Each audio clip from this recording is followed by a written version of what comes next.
महाराष्ट्र की राजनीति इन दिनों बड़े उथल पुथल के दौर से गुजर रही है। बुधवार को महाराष्ट्र विधानसभा के स्पीकर राहुल नार्वेकर ने साफ कर दिया कि शिंदे गुट ही असली शिवसेना है। फैसले को लेकर खूब हंगामा हो रहा है। उद्धव गुट अब फैसले के खिलाफ सुप्रीम कोर्ट जाने की तैयारी में है। अब अगला फैसला एनसीपी को लेकर है। एनसीपी किसकी है, शरद पवार की या अजित पवार की? सुप्रीम कोर्ट के निर्देशों के अनुसार 31 जनवरी तक इस पर फैसला होना है। चर्चाएं हैं कि अगर ऐसा ही फैसला उस मामले में भी आता है तो उद्धव ठाकरे के बाद शरद पवार को भी बड़ा झटका लग सकता है। एनसीपी को लेकर क्या कयास हैं आपको बताएंगे, लेकिन उससे पहले शिवसेना के बारे में हुए फैसले को विस्तार से जान लेते हैं। 21 जून 2022 को शिवसेना 2 गुटों में बंट गई थी। एकनाथ शिंदे 40 विधायकों को लेकर बीजेपी के साथ चले गए। उद्धव ठाकरे की अगुवाई वाली महाविकास अघाड़ी सरकार गिर गई और शिंदे बीजेपी की सरकार में सीएम बन गए। उद्धव गुट का दावा था कि वह असली शिवसेना है, जबकि शिंदे गुट का दावा था कि वो असली शिवसेना है। उद्धव गुट इसे लेकर कोर्ट चला गया। सुप्रीम कोर्ट ने महाराष्ट्र विधानसभा के स्पीकर राहुल नार्वेकर को फैसले की जिम्मेदारी सौंपी। अब राहुल नार्वेकर ने शिंदे गुट को ही असली शिवसेना माना है। अब एनसीपी पर लौटते हैं।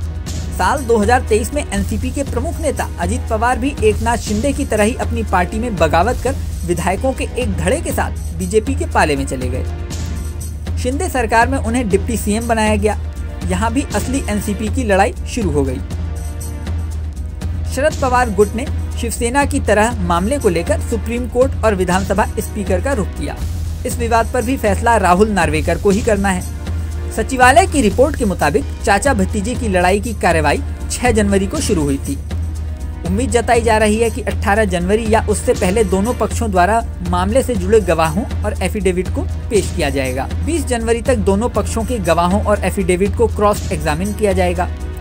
25 जनवरी से 27 जनवरी के बीच मामले को लेकर दोनों पक्षों की दलीलें सुनी जाएंगी और सुप्रीम कोर्ट के निर्देश के अनुसार 31 जनवरी तक स्पीकर को अपना फैसला देना है। शिवसेना मामले में फैसला आने के बाद अजीत पवार के गुट वाली एनसीपी के नेता सुनील तटकरे ने कहा है कि एनसीपी का केस शिवसेना से अलग है।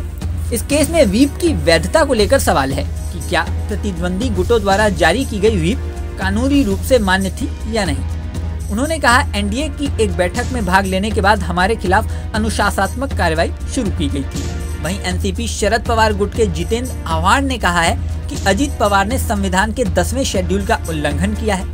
उन्होंने कहा कि अजीत और उनके 8 सहयोगियों ने शिंदे सरकार में 2 जुलाई 2023 को कैबिनेट सदस्यों के रूप में शपथ ली, इसलिए हमने उन्हें 10वीं अनुसूची के उल्लंघन के लिए उनके खिलाफ अयोग्यता की कार्रवाई शुरू की। बता दें कि अजीत पवार गुट ने शरद पवार गुट के जयंत पाटिल, जितेंद्र आव्हाड समेत 9 नेताओं को अयोग्य घोषित करने की मांग की है, जबकि शरद पवार गुट ने अजीत पवार समेत 39 नेताओं को अयोग्य घोषित करने की मांग की है। अब देखना होगा कि एकनाथ शिंदे की तरह ही अगली बार भी स्पीकर का फैसला बीजेपी के साथी अजीत पवार के पक्ष में जाता है या फिर बाजी शरद पवार गुट के हाथ में लगेगी। इस वीडियो में फिलहाल इतना ही। जल्द ही नया वीडियो लेकर आपके सामने फिर आएंगे। बने रहें न्यूज़ नेशन पर।